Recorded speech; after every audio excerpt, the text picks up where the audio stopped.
vamos a platicar de un tema muy interesante que me gusta mucho y espero que a ustedes también les guste mucho. Y se trata acerca de la nanomedicina en enfermedades crónico-degenerativas. Pero para hablar de la nanomedicina, primero hay un término que necesitamos definir y es la nanotecnología. ¿De qué se trata la nanotecnología?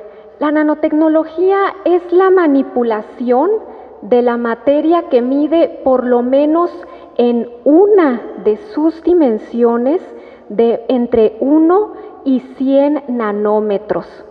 Eso quiere decir que en un metro hay 1,000 millones de nanómetros. Es una cantidad muy grande, pero vamos a darnos idea de cuánto es un nanómetro, en realidad de qué escala tan pequeña estamos hablando. Si ustedes toman uno solo de sus cabellos, uno solo, no un mechón, uno solo de sus cabellos, uno solo mide aproximadamente, en promedio, 60,000 nanómetros, uno solo de los cabellos. A ver, a lo mejor ahorita yo definitivamente no me voy a alcanzar a ver uno de mis cabellos, pero aquí me traje esta regla. Esta regla, con la que todos estamos familiarizados, que mide 30 centímetros y es la regla que utilizamos en la oficina, en el trabajo, en la casa para hacer la tarea. Esta regla, aquí, en estos 30 centímetros, hay 300 millones de nanómetros. 300 millones de nanómetros aquí. Entonces, de veras estamos hablando de una escala muy pequeña. ¿Y qué es lo que hace que sea tan importante la aplicación de la nanotecnología? Bueno, esta es una representación de una nanopartícula, es decir, de una partícula que de por sí, si las partículas pueden tener tamaños muy variados, pues esta nanopartícula que estamos viendo aquí tiene un tamaño de 100 nanómetros. Ya ahorita ya sabemos en qué escala andamos cuando hablamos de nanómetros. Entonces, resulta que los efectos de la materia a la escala nanométrica se vuelven muy importantes. Por ejemplo, este es el apuntador que yo estoy utilizando. Si este apuntador fuese una pieza de oro, el oro a esta escala no es reactivo. El oro a esta escala es inerte. Sin embargo, cuando nosotros tenemos nanopartículas de oro, sus propiedades cambian completamente y el oro a escala nanométrica puede ser un catalizador. Eso quiere decir que puede acelerar la rapidez con la que sucede una reacción química. Entonces, eso es lo sorprendente. La materia responde de manera distinta cuando está a esta escala tan pequeña. Ahora sí, ya que sabemos acerca de la nanotecnología, entonces, ¿qué es la nanomedicina? Que es el título de nuestra charla. La nanomedicina precisamente es la aplicación médica de la nanotecnología para tratar o diagnosticar una enfermedad. Nos puede ayudar a tratarla, pero también a diagnosticarla. Y es que la nanomedicina puede utilizarse en la investigación biomédica tanto in vitro como in vivo. Vamos a retomar esta nanopartícula que tenemos aquí, que tiene este tamaño de 100 nanómetros. Resulta que los nanomateriales pueden funcionalizarse con moléculas biológicas. ¿Cuáles pueden ser esas moléculas biológicas? Por ejemplo, con proteínas o con anticuerpos. De hecho, puede tener incluso los dos. ¿Por qué puede tener los dos? Porque las las proteínas tienen un tamaño promedio de 50 nanómetros y los anticuerpos, este es un anticuerpo que nosotros sabemos, ahora que acabamos de pasar la pandemia por COVID, pues nosotros sabemos que los anticuerpos son parte muy importante de nuestro sistema inmunológico. Entonces, los anticuerpos tienen un tamaño promedio de 10 nanómetros. Entonces, podemos utilizarlos para funcionalizar una nanopartícula. ¿Y qué quiere decir funcionalizar? Tal como su nombre lo sugiere, funcionalizar quiere decir darle una función a algo. Si yo tengo esta pieza tiene una función y es la de apuntar, la de señalar sobre esta tela. Entonces, estas nanopartículas, si nosotros les unimos alrededor proteínas y o anticuerpos, las podemos funcionalizar. ¿Y para qué necesitaríamos funcionalizarlas? Porque pueden ingresar a las células. Ya se complicó esto. Entonces, vamos a hacer un ejemplo. La célula es la unidad fundamental de la vida, es de lo que nosotros estamos hechos, compuestos. Entonces, la célula es la unidad fundamental de la vida. Vamos a hacer la analogía de que una célula es una fábrica. ¿Cómo se puede ingresar a una fábrica? Ingresamos por una puerta. Y para poder ingresar por una puerta, las puertas son precisamente mecanismos de seguridad. Y ese mecanismo de seguridad consiste en que tengan un cerrojo. Y ese cerrojo solamente las personas que tienen la llave específica para ese cerrojo la pueden abrir. Entonces, si regresamos a la célula, entonces la célula tiene sus mecanismos, sus puertas con cerrojos específicos para solamente dejar entrar aquello que no les vaya a hacer daño, únicamente aquello que les va a servir. Y entonces, ¿yo cómo le voy a hacer para ingresar a una célula? Y es más, pues ¿para qué quiero entrar a una célula? El título de la plática es La nanomedicina y su aplicación en enfermedades crónico-degenerativas. Eso quiere decir que algo anda mal. Y si las células son la unidad fundamental de la vida y es de lo que están compuestos los órganos, entonces las células que conforman el órgano que está enfermo, por ejemplo, el cerebro, por ejemplo, los ojos, los pulmones, el corazón, el hígado, los riñones, a esa puerta es la que yo tengo que abrir. Y la manera para abrir es mediante anticuerpos que van a ser específicos para receptores, porque los receptores son esos cerrojos que están en las puertas para poder ingresar a la célula. Entonces, ¿qué quiere decir? Estas nanopartículas, además de la funcionalización de aquello que pueden tener afuera, también les podemos poner algo adentro. Entonces, las nanopartículas son vehículos, pueden ser vehículos o incluso algunas personas también les llaman acarreadores, precisamente porque acarrean, porque traen consigo algo que necesita entregarse. Por ejemplo, el vehículo de estafeta, de DHL, ustedes cuando van en su carro, es un acarreador las nanopartículas. Entonces, la aplicación de estas nanopartículas para tratar una enfermedad, a eso es a lo que se le llama nanomedicina. Entonces, ahora que hablamos, que ya sabemos que es nanotecnología, que ya sabemos que es nanomedicina, entonces estamos todos listos para una nueva definición, un nuevo concepto que es el de biomateriales. Todos estas nanopartículas son biomateriales. ¿Y qué es un biomaterial?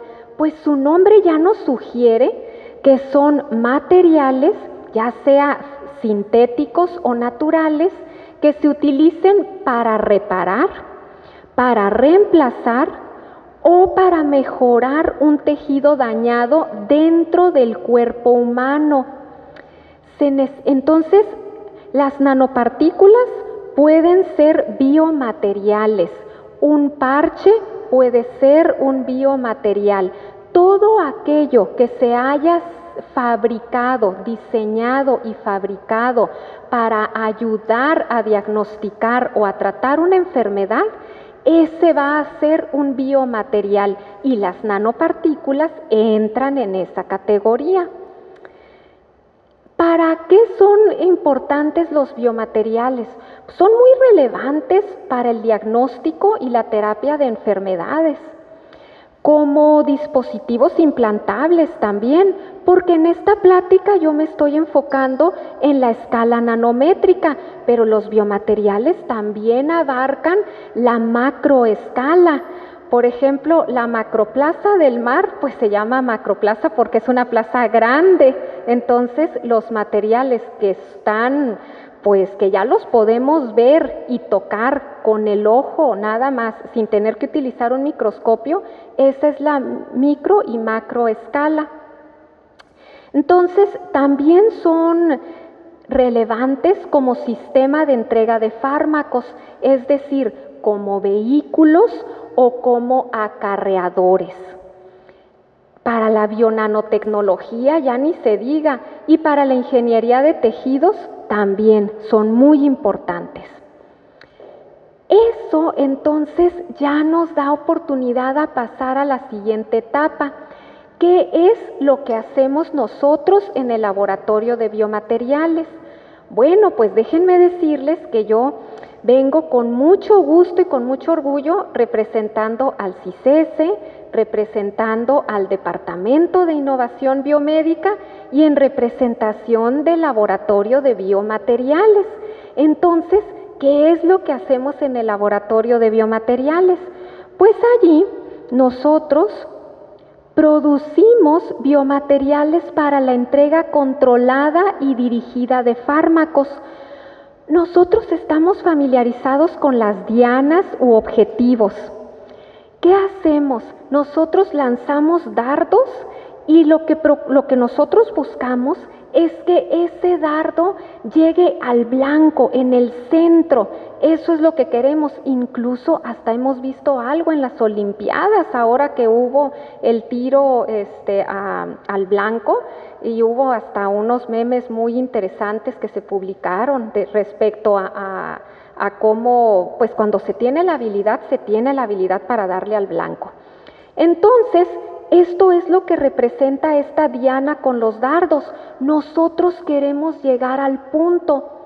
Si recordamos que nosotros esas nanopartículas podemos ponerle alrededor las llaves para abrir los cerrojos de las puertas que nos interesa abrir, entonces lo que nosotros hacemos es fabricar vehículos que son las nanopartículas que en su interior van a contener un agente terapéutico o fármaco que nos va a ayudar a aliviar una enfermedad.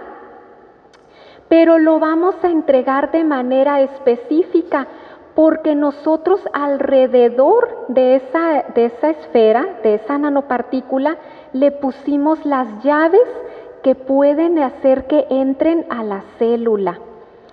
Quiere decir que eso nos da la posibilidad de que podamos hacer la entrega de los fármacos de manera dirigida y específica. Y no solo eso, que la entrega sea controlada, que no se vaya a liberar todo de una sola vez y que luego eso incluso hasta pueda ser malo, o que no se vaya a tardar muy poquito en liberarse, porque entonces no va a hacer efecto. Entonces la entrega tiene que ser controlada y dirigida. Eso es lo que nosotros podemos hacer. Ahora, otro objetivo que nosotros tenemos es el de generar biomateriales cuyas evaluaciones demuestren que tienen potencial para el tratamiento de enfermedades crónico-degenerativas. ¿Cómo lo hacemos? Lo hacemos sintetizando hidrogeles. Estos hidrogeles pueden ser grandes, que los alcancemos a ver con el ojo, así a simple vista, y que los podamos tocar con las manos, porque las nanopartículas no las podemos tocar. Y no podemos ver una sola nanopartícula si no es con la ayuda de microscopios especiales. Entonces nosotros los podemos hacer muy pequeños a la escala nanométrica, pero también los podemos hacer grandes, tan grandes como se necesiten. Por supuesto que también hacemos nanopartículas. ¿Y luego qué hacemos con ellos? Pues los evaluamos in vitro en cultivos celulares. A ver, vamos a darnos una idea. Esta nanopartícula de la que hemos venido hablando, esta nanopartícula nosotros la vamos a cultivar junto con un conjunto de células. Estas células van a venir de un órgano. ¿Y de qué órgano? Pues del órgano que esté enfermo, del cual nosotros necesitemos ayudar a tratar esa enfermedad. Pueden ser células de hígado, de riñones, de corazón, de pulmones, de cerebro, de la enfermedad que se necesite. Ahorita vamos a llegar a un ejemplo. Luego, ya que las estamos cultivando en ese cultivo celular, entonces nosotros vamos a ver qué es lo que pasa en las células a raíz de que nosotros las cultivamos con estas nanopartículas. Regresando a la idea de que las células sean fábricas, si nosotros ingresamos a la célula una nanopartícula, o bueno, en realidad van a ser varias nanopartículas, ingresan a la célula y luego entregamos algo que viene adentro de la nanopartícula, lo que esperamos es que eso tenga un efecto en lo que está sucediendo adentro de la célula. Es decir, va a haber un cambio en lo que se está fabricando adentro de la fábrica. Y eso es lo que nosotros estudiamos aquí. Ahorita vamos a ver un ejemplo. ¿Cómo es que nosotros trabajamos?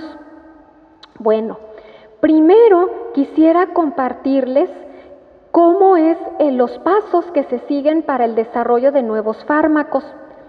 Se inicia con los estudios a nivel in vitro. A nivel in vitro es una palabra en latín que significa en vidrio. Quiere decir, es aquello que se hace en los tubos de ensayo, como en nuestras clases en la secundaria o en la preparatoria, cuando trabajábamos con los tubos de ensayo, lo que hacíamos, incluso si estuvimos en alguna escuela en donde se tomaran clases de microbiología, pues hasta llegábamos a utilizar las cajas Petri, en donde se hacían los cultivos de bacterias. Aquí en lugar de cultivar bacterias, cultivamos células que provienen de un tejido, de un órgano. Entonces, esa es la etapa inicial. Ya una vez que ya tenemos la suficiente evidencia in vitro, entonces podemos pasar a los primeros estudios preclínicos. Los primeros estudios preclínicos son aquellos que ya se hacen en modelos animales. Generalmente se inicia con ratones, con ratas, luego se puede ir a conejos, en monos, se puede ir escalando un poquito más. Una vez que ya se tuvieron estos primeros estudios preclínicos. Ahorita no se alcanza a ver, pero ahí hay un ratoncito adentro y esta es su colita, ¿eh? Y aquí en la colita le están inyectando lo que se va a analizar. Ya de allí ya sigue la investigación clínica. En la investigación clínica, esa es muy importante comentarles que nosotros, los centros de investigación, no llegamos a esa etapa nosotros solitos. Cuando ya se tiene suficiente evidencia, tanto in vitro como in vivo, de que lo que nosotros estamos investigando tiene potencial para escalarse, entonces ya nos apoyamos de hospitales y de otras instituciones. Puede ser, por ejemplo, de una industria farmacéutica con la que se tenga colaboración, etcétera. Entonces, allí ya colaboramos con otras fuentes, con otras instituciones u hospitales, y entonces ya se empieza a tener voluntarios, personas que aceptan y dicen, ok, este medicamento todavía está en prueba, está en fase experimental, pero yo acepto participar en este estudio. Y, por ejemplo, si ustedes recuerdan, con la vacuna Patria, por ejemplo, se estuvo convocando a aquellas personas que aceptaran ser voluntarios para recibir la vacuna y poder decir, ok, me siento, me dio mucha sed, me dio fiebre, yo no sentí nada, etcétera. Una vez que ya se tiene esa evidencia, entonces ya se puede someter para su aplicación por COFEPRIS. COFEPRIS, que es la Comisión Federal para la Prevención de Riesgos Sanitarios. Si es aprobado por COFEPRIS, entonces ya puede seguir la venta del fármaco y vigilancia de sus efectos secundarios. De hecho, ustedes cuando compran un medicamento, abajo, en la parte de atrás del fármaco, de la caja, allí dice, favor de reportar a COFEPRIS cualquier síntoma o lo que usted sienta. Ya la persona, en eso consiste la farmacovigilancia, en eso es en lo que consiste. Entonces quiere decir que todo el tiempo COFEPRIS está recibiendo una retroalimentación por parte de las personas que tienen que hacer uso del medicamento en cuestión. Ahora, nosotros en el laboratorio de biomateriales, nosotros trabajamos en los estudios in vitro, es decir, trabajamos en los cimientos de la investigación. Para que este edificio en el que estamos ahorita, aquí en esta charla, pueda soportarse y pueda ser un lugar seguro para nosotros, que no vaya a llover y de repente se le vaya a hacer un hoyo aquí en el techo, tiene que tener buenos cimientos. La investigación básica o el término básico a veces lo confundimos con que es muy sencillo o fácil. Sin embargo, básico no quiere decir sencillo o fácil. Básico quiere decir que es la base, el fundamento para que lo demás pueda tener una buena continuación. Entonces, sí, nosotros trabajamos en esos cimientos de la investigación. Entonces, ahora que ya sabemos todo esto, pues vamos a hablar ahora sí de las enfermedades crónico-degenerativas. Las enfermedades crónico-degenerativas son condiciones no infecciosas, son de avance lento y de larga duración, como hipertensión arterial, como diabetes, como insuficiencia crónica venosa, como enfermedades cardíacas, hepáticas, renales, etc. Entonces, en esta charla yo me voy a enfocar en dos específicamente. Una en una enfermedad del cerebro que es la enfermedad de Alzheimer.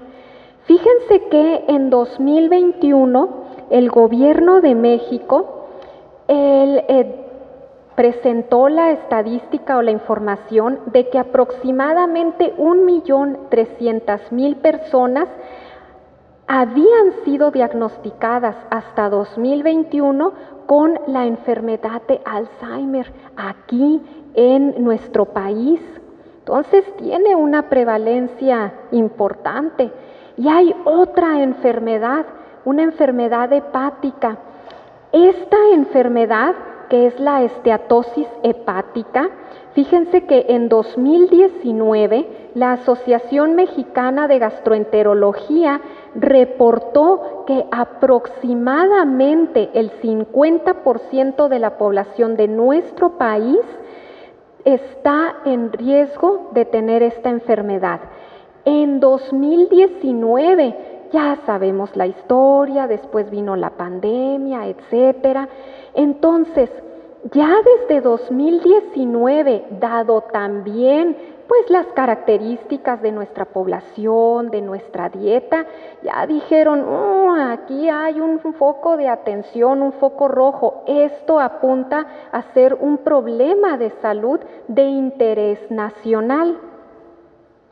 Entonces, fíjense que las enfermedades crónico-degenerativas son por mucho la causa más frecuente de discapacidad y desafortunadamente de fallecimiento, no solo en nuestro país, sino a nivel mundial. Son la causa más frecuente de discapacidad y fallecimiento a nivel mundial. Vamos a ver un poco más acerca de la enfermedad de Alzheimer. Bueno, pues nosotros estamos familiarizados con que esta enfermedad, una de sus características es que quien la tiene, hay una pérdida progresiva de la memoria y hay cambios en la personalidad. ¿Por qué hay cambios en la personalidad? Porque debido a las consecuencias que hay en el cerebro, llega un punto en el que la persona se le olvida, por ejemplo, cómo abrocharse las agujetas, se le olvida cómo cambiarse de ropa. Es algo que es muy, muy triste para las personas alrededor que conviven con la persona diagnosticada con esta enfermedad, porque están viendo a la cara a esta persona y es que la estoy viendo, es mi mamá, es mi abuelita, es mi papá, pero no es la misma persona, porque no tiene el encaje de cara que tenía, no me habla igual, no me reconoce y no me ve igual que cuando yo llegaba. Eso lo vuelve una enfermedad también muy difícil de ser llevada para los familiares de la persona diagnosticada con esta enfermedad. Por supuesto que hay un deterioro cognitivo y desafortunadamente es la causa más común de demencia y afecta a personas de 65 años en adelante. ¿Cómo sucede esto? Hay diversas teorías, hipótesis. Sin embargo, entre las más aceptadas por la comunidad médica y por la comunidad científica es que hay problemas en la síntesis de dos proteínas, la proteína beta amiloide y la proteína tau. ¿Qué pasa? Esto forma unas que se llaman placas beta amiloides, y también forma unos enredos neurofibrilares. Esto provoca el deterioro en las neuronas. Esto es lo que provoca el deterioro en las neuronas. Entonces, esto es como, yo estoy aquí en este punto, ustedes están en ese punto.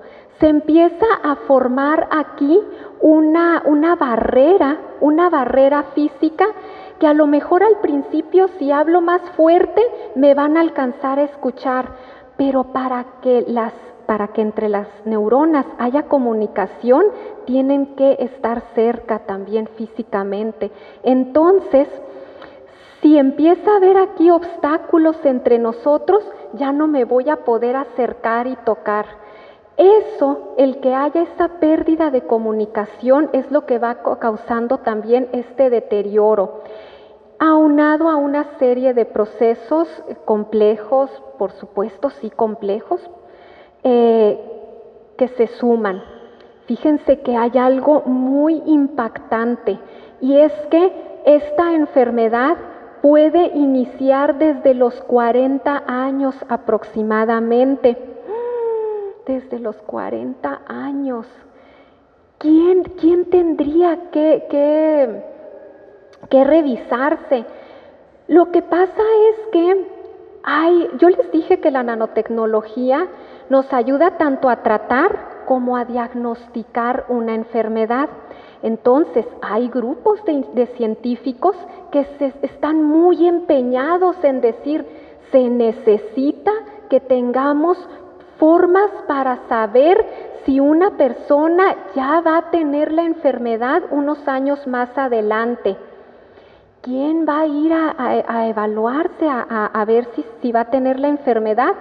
Aquellas personas que su abuelita, abuelito, tíos, de su línea directa, papá, mamá, hayan tenido la enfermedad.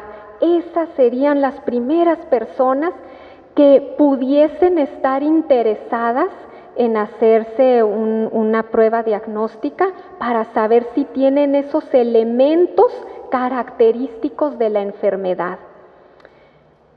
Aquí, en esta representación esquemática, este es un corte del cerebro, y aquí podemos ver cómo en efecto el cerebro se va haciendo pequeño, va disminuyendo su volumen, hasta que llega al punto en el que ya hay esta demencia, este deterioro cognitivo severo. La persona diagnosticada con la enfermedad de Alzheimer fallece por las complicaciones que conlleva el tener la enfermedad. ¿Qué estamos haciendo nosotros?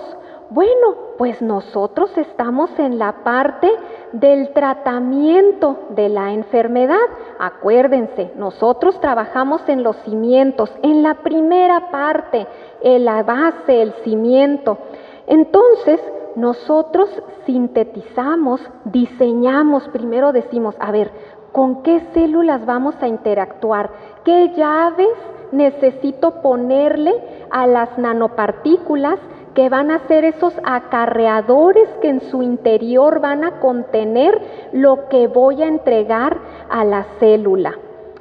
Es importante que tengamos presente que los órganos están compuestos por distintos tipos de células.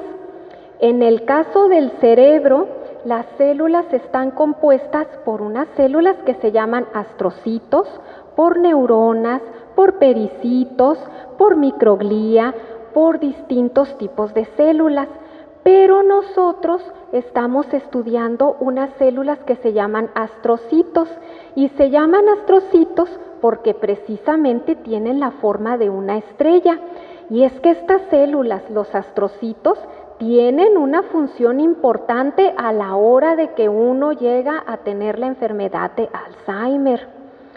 Entonces, nosotros diseñamos unas nanopartículas, les ponemos alrededor moléculas con las que sabemos que pueden interactuar con los astrocitos, y entregamos un agente terapéutico o fármaco.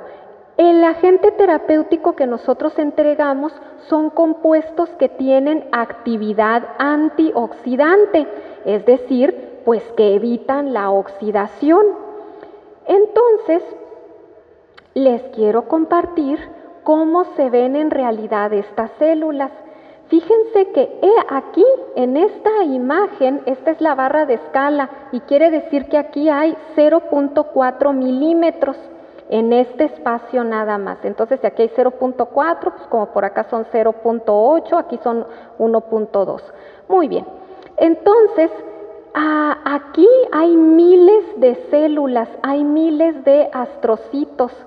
¿Y cómo se ven las nanopartículas en realidad? Porque las nanopartículas yo aquí las estoy representando esquemáticamente de esta manera. Las nanopartículas se ven de esta forma con un microscopio especial. Aquí podemos ver que esta es una nanopartícula. Aquí en el interior va a estar está el fármaco que nosotros queremos entregarle a los astrocitos, y aquí alrededor podemos ver precisamente esto que se le conjuga alrededor. Entonces, nosotros lo que vimos en nuestro estudio es que, en efecto, cuando nosotros ingresamos o cultivamos estas nanopartículas que contienen un potencial agente terapéutico en las células, entonces decimos, a ver, ¿qué cambios hay? Y los cambios que nosotros vimos fue, aquello que produce la célula que se relaciona directamente con la enfermedad de Alzheimer, eso nosotros lo reducimos, porque cuando existe la enfermedad está en una concentración alta. Eso es lo que nosotros hacemos, como la producción de una fábrica, pues. Nosotros introdujimos algo y aquello que está sucediendo adentro cambió. A ese nivel nosotros lo evaluamos. Hay otra enfermedad de la que también es una enfermedad crónico-degenerativa, que es la esteatosis metabólica. Fíjense que recientemente se cambió el nombre de esta enfermedad, es algo internacional. Es mejor conocida todavía por muchos de nosotros como hígado graso. El hígado graso. Ese que se diagnostica cuando vamos a hacernos estudios en sangre y que resulta que hay niveles elevados de triglicéridos o niveles elevados de colesterol. Pues ahí está el foco rojo. Si es que tenemos la fortuna de que haya por aquí algún estudiante de medicina, por favor, háganle saber cuando estén con su paciente lo severo, la complicación que puede llegar a haber una vez que, si no se atiende, que tengamos triglicéridos altos o niveles altos de colesterol. Pero se llama esteatosis metabólica. Entonces, no solamente la dieta que llevemos va a tener un efecto, también tiene un efecto si nosotros tenemos algún desorden metabólico. Por ejemplo, si hay enfermedad de la tiroides, eso también puede tener una consecuencia de que empiece a acumularse grasa en el hígado. Y es que precisamente eso es la esteatosis. Esteatosis se refiere a grasa y la esteatosis hepática se refiere a una acumulación excesiva de grasa en el hígado. ¿Qué pasa cuando se empieza a acumular mucha grasa en el hígado? Nuestro cuerpo nos quiere mucho y nos defiende hasta el final. La manera en la que nuestro cuerpo responde cuando hay algo que le está haciendo daño es que responde con inflamación. ¿Qué pasa cuando nosotros nos caemos, nos golpeamos o nos raspamos y nos cortamos? Lo primero que pasa es que se va a inflamar aquí la zona alrededor. Eso es bueno porque entonces todo nuestro sistema inmunológico está trabajando para que esto se alivie. Pero luego, si nos regresamos aquí al hígado y se sigue acumulando la grasa, los lípidos en el hígado, entonces esta inflamación continúa y se vuelve crónica. Cuando la inflamación se vuelve crónica, entonces se activan otras células en el hígado. Fíjense que hace ratito les dije que los órganos en nuestro cuerpo están constituidos por distintos tipos de células. Cada tipo de célula tiene su función específica y en conjunto es lo que le da la función al órgano como corazón, como pulmones, como hígado, como cerebro. Entonces, las principales células del hígado son los hepatocitos. De ahí su nombre, pues es el tejido hepático. Entonces, los hepatocitos son los que empiezan a acumular la grasa. Allí la inflamación sucede y es para reparar ese daño, pero como sigue habiendo acumulación de grasa, esa inflamación se vuelve crónica y entonces se activan unas compañeras, unas células que acompañan a los hepatocitos y que se llaman células estrelladas hepáticas. Estas células estrelladas hepáticas precisamente tienen la forma de estrella, pues que tienen la función de sintetizar o de fabricar colágeno. Y el colágeno hace que se empiece a endurecer el hígado o cualquier órgano en el que se empiece a producir colágeno, empieza a haber fibrosis.